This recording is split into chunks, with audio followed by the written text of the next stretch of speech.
মেলা দিন পর সুযোগ পেয়েছি বাড়ির বাইরে কোথাও ঘুরে আসার জন্য। এতগুলো কাজকর্ম করার পরে মেলা দিন পর নিজের মতন সময় বার করতে পেরেছি। প্রথমে সাইকেলটা রেখে দেওয়ার পর আমি নানপুরি খেতে চলে এলাম। নানপুরি প্লেট তাতে করে খাওয়া শেষ করে আমি চলে গেলাম মন্দিরের দিকে। রাস্তায় দেখতে পেলাম নানান জিনিস, তার মধ্যে গঙ্গা ভাই খুবই সুন্দর জায়গা।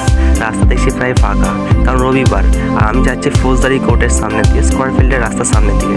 এই রাস্তাটা প্রচণ্ড ভিড় হয়, কিন্তু যেহেতু রবিবার সে কারণে রাস্তাটা এখন ভিড় নেই। চলে এলাম মন্দিরের ঠিক সামনের দিকে, সাইকেলটা রেখে দিলাম। প্রথমে দেখা হলো বুদ্ধদেবের মন্দিরের সাথে, তারপর দেখলাম চারিদিকে মন্দিরের চত্বরটা প্রায় ফাঁকা। এই রাস্তাটা ভাই এতটা ভিড় হয় যে ভেতর দিকে যেতে গেলে ঠেলাঠেলি করতে হয়। মন্দিরের বাইরে রয়েছে মন্দিরের ভেতরে নিয়ে যাওয়ার জন্য যতগুলো সব প্রসাদের কুটুরিগুলো, সেগুলো ভেতরের দিকে বেশি লোকও নেই। লোক দেখে বোঝা যাচ্ছে, আর তার কারণ হচ্ছে মন্দিরের বাইরে জুতোগুলো। ওইদিকে হচ্ছে মন্দিরের বড় মাঠ, এই মাঠটাতেই বড় করে মেলা বসানো হয়। আমি চলে গেলাম মাঠের ঠিক রাস্তাটা বাগানের মতন। এই জায়গাটাতে প্রচণ্ড ফুল হয়, সেই সময় ঠান্ডার সময় পুজো হয়, সেই কারণে।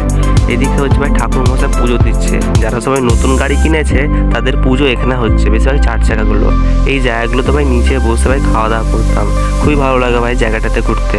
যেহেতু এই জায়গাটা প্রচণ্ড ভিড় হয়, কিন্তু এই সময়টা এমন সময় আমি এসেছি যে বেশি লোকজন নাই, মানুষ শুধু ঘুরতেই এসছে। কিন্তু দেখতে ভাই জায়গাটা খুবই ভালো। যখন হালকার ওপর থেকে হাওয়া দেয় তখন এই জায়গাটাতে ভাই ঘুরতে খুবই সুন্দর লাগে। এই যে জায়গাটা আছে চারিদিকে স্টল থাকে, স্টল ফুচকা থেকে শুরু করে নানান খাবারের স্টল। এই সঙ্গে আছে মাঠের সাথে প্রাচীন গাছগুলো, এত মোটা মোটা গাছ। আমরা আছি মন্দিরের ঠিক পেছন দিকে রাস্তাটাতে, বাগানের দিকে। এইটা হচ্ছে মন্দির, আর মন্দিরের পেছন দিকে আমরা ঘুরে বেড়াচ্ছি। এই জায়গাটা ভাই খুবই সুন্দর জায়গা। আমরা ঢুকে গেলাম ফাইনালি মন্দিরের দিকে। মন্দিরের দরজাটা পুরো সোনার মতন দেখতে। ভেতরে রয়েছে ভাই জায়গার চত্বরটা। ভাই মন্দিরটা কিন্তু খুবই বড়। এককালে ছিল এই মন্দিরটা ভাঙাচোরা, আমার বাবার কাছ থেকে শোনা। মন্দিরটা এত ভয়ানক ছিল যে বলার নাই, কিন্তু এখন এই মন্দিরটা খুবই সুন্দর হয়। নিচে যেখানে পা রাখবো সেই জায়গাটাতে রয়েছে পদতুলি, একেবারে সুন্দর সুন্দর লেখা দিয়ে। যারা সব মন্দিরে কিছু কিছু দান করেছে তাদের নাম রয়েছে। তার উপর আমরা হেঁটে চলে গেলাম মন্দিরের পেছনে, ঠিক তার পাশে আরেকটা ঠাকুর দিকে। এইখানে রয়েছে দুর্গা মাতা, এখানে সব দুর্গা ঠাকুরের পুজো হয়েছে। আর তার পাশে রয়েছে শিব ঠাকুর, শিব ঠাকুরের মূর্তি রয়েছে। খুবই সুন্দর লাগছে ভাই জায়গাটাতে, কারণ এই জায়গাটা পুরো ফাঁকা। ওপরে রয়েছে রেলিং দিয়ে ব্যারিকেড। এই জায়গাটাতে যাতে মন্দিরের ভেতরে কোনো হনুমান না ঢুকতে পারে সেই কারণে ব্যারিকেডগুলো করা হয়েছে। মন্দিরের প্রবেশ পথে দেখতে পেলাম প্রথমে ঠাকুরের যে ওপরের যে দেওয়ালে সুন্দর সুন্দর মূর্তিগুলো। এই মূর্তিগুলো আগে এককালে ছিল না, কিন্তু আস্তে আস্তে এগুলোকে আপডেট করা হয়েছে। খুবই সুন্দর লাগে দেখতে, যেন মনে হচ্ছে বইয়ের কোনো একটা পেজটার পেছনে সব ছবিগুলো আঁকা আছে। দেখে পুরো আসল মনে হচ্ছে, এগুলো সিমেন্টে তৈরি করা হয়েছে। খুবই সুন্দর লাগছে দেখতে দৃশ্যগুলো। গোটা মন্দিরের ওপরে যে জায়গাটা পুরো ব্যারিকেডের মতো চারিদিকে ঠাকুরের পরিবেশ করা হয়েছে, যারা মনে হচ্ছে কোনো গল্প পাঠ করছি। খুবই সুন্দর লাগছিল। মন্দিরটা পুরো ফাঁকা ছিল। খুব আস্তে আস্তে সব ভক্তবৃন্দগুলো ঠাকুরের পুজো দিতে আসছিল। আর আমরা ঢুকেছি পুরো সকাল সকাল এসেছি। সকাল সকাল মুখ চুপ দিয়ে সাইকেলে করে বেরিয়ে স্নান টান করে বেরিয়ে চলে এসেছি। আমরা তারপর মন্দিরের উপর প্রবেশ করতে দেখলাম সিঁড়িটা দেখতে তো ভাই পুরো পুরো সোনার লাগছে। আসলে ওটাকে স্টিল করা হয়েছে, খুব সুন্দর লাগছে। এই যে মেন দরজাটা, এই দরজাটার মধ্যে ভক্তরা সব হাতে প্রসাদ নিয়ে ভেতর দিকে যায় ঠাকুরের পুজো দিতে।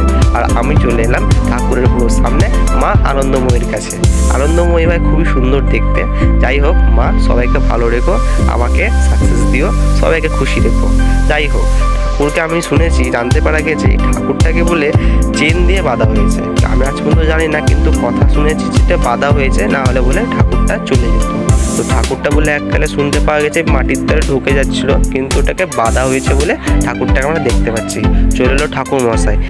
এই ঠাকুর মশাইটাই বাইরে পুজো দিচ্ছিল, আমরা একটু আগে দেখতে পেলাম। চলে এলাম আমাদের মতন নিজের মতো ক্যামেরার সামনে। আস্তে আস্তে ভক্তগুলো বাড়ছিল, তা আমি একটু পিছন থেকে সরে গেলাম। আসলে আমি ভিডিও করেছিলাম সে কারণে, ওরা সবাই আমাকেই দেখছিল।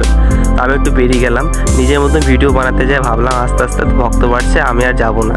যাই হোক, আমি একটা ছোটো মোটো সেলফি নিয়ে নিলাম, যেহেতু মন্দিরে এসেছি এতদিন পর নিজের মতো ঘুরতে। চলে এলাম মন্দিরের বাইরের দিকে। ভাই চত্বরটা খুবই সুন্দর, গাছগুলো খুব ভালোভাবে ডিজাইন করা হয়েছে। সব থেকে বড় মজাদার কথা হচ্ছে মন্দিরের সামনে ভাই শিব ঠাকুরের মূর্তিটা খুবই সুন্দর ভাই, খুবই বড় ভাই মূর্তিটা, খুবই সুন্দর। এককালে মূর্তিটা আমি দেখেছিলাম কালো কালারের ছিল, কিন্তু এখন সাদা কালারের রয়েছে। যাই হোক, দেখতে খুবই সুন্দর লাগছে। আর এই যে ডিজাইনগুলো দেখতে পাচ্ছ পাশে পাশে, এখানে সব গাড়িগুলো রাখা হয়, কিন্তু এখন যেহেতু ওরকম নেই, মানে সিজন নেই, সেই কারণে ওরকম ভিড় নেই, না হলে এই জায়গাটাতে প্রচণ্ড ভিড় থাকে। বাজরংবলী মূর্তির ঠিক তার পেছন দিকে একটা ছোট্ট এখানে একটা চিড়িয়াখানা টাইপের রয়েছে, যেখানে শুধুমাত্র গাছপালা, তার সাথে সাথে রয়েছে পায়রা, পাখি, এগুলো সব পাখিগুলো থাকে এখানে। ছোট ছোট হাড়ি আছে, সে হাড়ির ভেতরে তোমরা হয়তো দেখতে পাচ্ছ কি পাচ্ছ না, উপরের দিকে আছে টিয়া পাখি, শুধু এখানে টিয়া পাখি আছে, আর আছে ওই পায়রা পাখি। নিচের দিকে একটা পায়রা রয়েছে, কিন্তু পায়রাটা দেখছি তখন থেকে ঝিম আছে, তাই আমি ওকে আর কিছু করলাম না, ডিস্টার্ব করলাম না। পাশে ঠিক রয়েছে ছোট একটা মাছের অ্যাকোয়ারিয়ামের মতন সিমেন্টের দিক দিয়ে বাঁধা। আমি দেখতে পাচ্ছি না তোমরা মাছ দেখতে পাচ্ছ কেন, কিন্তু আমি দেখতে পাচ্ছিলাম না। আমি পরে জানতে পারলাম, আর পরে দেখছি আমি যে হ্যাঁ, মাছটা রেকর্ড হয়েছে। এই জায়গাটা দেখছো, সেই জায়গাটা এখানে প্রচণ্ড পুরো নোংরা মোংরা পড়ে থাকতো একখানে, কিন্তু এখন মানুষকে ঢুকতে দেওয়া হয় না। জায়গাটা খুব সুন্দর করে সাজিয়ে রাখা হয়েছে। এই জায়গাটা ঢুকতে গেলে এখন তো বোধহয় 2 জনের পারমিশন নিতে হবে, ভেতরে কাউকে ঢুকতে দেওয়াই হয় না। পার্কের মাঠটা ঠিক তার পাশে রয়েছে বাচ্চাদের আরেকটা ভালো পার্কের মাঠ, সেখানে বাচ্চারা সব খেলতে পারে। এই সময় আগে জায়গাতে আমিও খেলেছি। এই যে স্পটটা দেখতে পাচ্ছ, এই জায়গাটাতে সবাই, এই পার্কের মাঠে শুদ্ধ ভিতরে সবাই মিলে কিন্তু এখানে সব পিকনিক করতো, এখনো পর্যন্ত পিকনিক করে। এখানে কল দেখতে পাচ্ছ, এখানে সব রান্না টান্না হয়, সবাই খাওয়া দাওয়া হয়, নাচ গান এখানেই হয় সব কিছু। এখানে রয়েছে ভালো মূর্তি, খুব সুন্দর। এই ঠিক আশেপাশে যেখানে সব গরুগুলো ঘুরছে, তার পাশে যে জায়গাগুলো সব দেখতে পাচ্ছ, এখানে সবাই সব পিকনিক করে। যখন সব পৌষ মাস চলে আসে, তো তোমরা যদি এখানে ঘুরতে আসতে পারো তো এসো, তোমরা ভাই সত্যি খুবই আনন্দ পাবে, এটা আমার গ্যারেন্টি। কারণ চারিদিকে ভাই মানুষ উল্লাসের লেগে থাকে। তার পাশে রয়েছে ঠিক একটা গঙ্গা, খুব সুন্দর লাগে ভাই পরিবেশটা। আমি যেহেতু এমন একটা সিজনে এসেছি যে এই সময়টাতে কেউ নেই, তো ভাই একা আমি ঘুরে ঘুরে বেড়াচ্ছি, তখন থেকে মানুষ আমি একা দেখছি, আর চারিদিকে লোকজনও আমি দেখছি।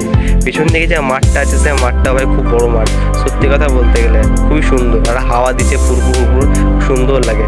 পিছন দিকে যেটা আমি আঙুলে করে দেখা যাচ্ছে পায়রা টায়রা উঠছে, ওখানে একটা ভাই বড় বড় গাছ ছিল, কিন্তু এখন সেই গাছগুলো নেই, কেটে ফেলা দেওয়া হয়েছে। কি করা যাবে বলো, বাদ দাও, ছাড়ো। মাঠটাকে বড় করার জন্য করা হয়েছে। আমি যে জায়গাটাতে আছি, যেহেতু কালো জামা পরে আছে ভাই, খুবই প্রচণ্ড গরম, তো কি করবো ভাই, সকাল সকাল নিজের মতো সময় বার করে ঘুরতে না এলে ঘুরতে যেতামই পারতাম না।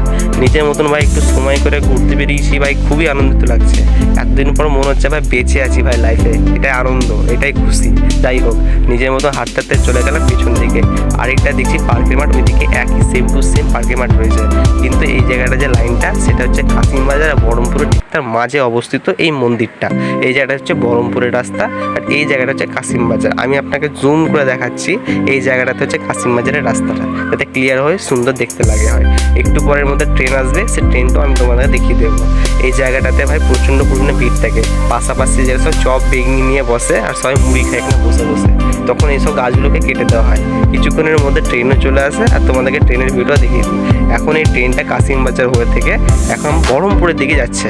যাই হোক, দুটো লোক আমাকে দেখছিল হাত করে, যেহেতু আমি রেকর্ড করছিলাম, কিন্তু রেকর্ডটা করতেই হবে। ঠিক তার মন্দিরের ঠিক তার কিছুক্ষণ একটু এগিয়ে আমার ভাই এত জল তেষ্টা হয়েছে কী বলবো। আমি তখন থেকে সাইকেল চালিয়েছি, তখন থেকে আমি ভিডিও রেকর্ড করে বেড়াচ্ছি, সেই কারণে খুবই তেষ্টা পেয়েছিল। যাই হোক, আমি লেবুর জল নিলাম, সেটা আবার 10 টাকাতে দিয়ে। 10 টাকাতে লেবুর জলটা ভাই ঠান্ডা ছিল আর খুবই সুন্দর ছিল। যাই হোক, 1 কাপ লেবুর জল খাওয়ার পরে শান্তি পেয়ে আস্তে আস্তে চলে গেলাম মন্দির ঠিক তার সামনে, যেখানে আমার সাইকেলটা রাখা আছে। এই সাইকেলটাতে করেই আমি দুনিয়া ঘুরে বেড়াচ্ছি। যদি আমার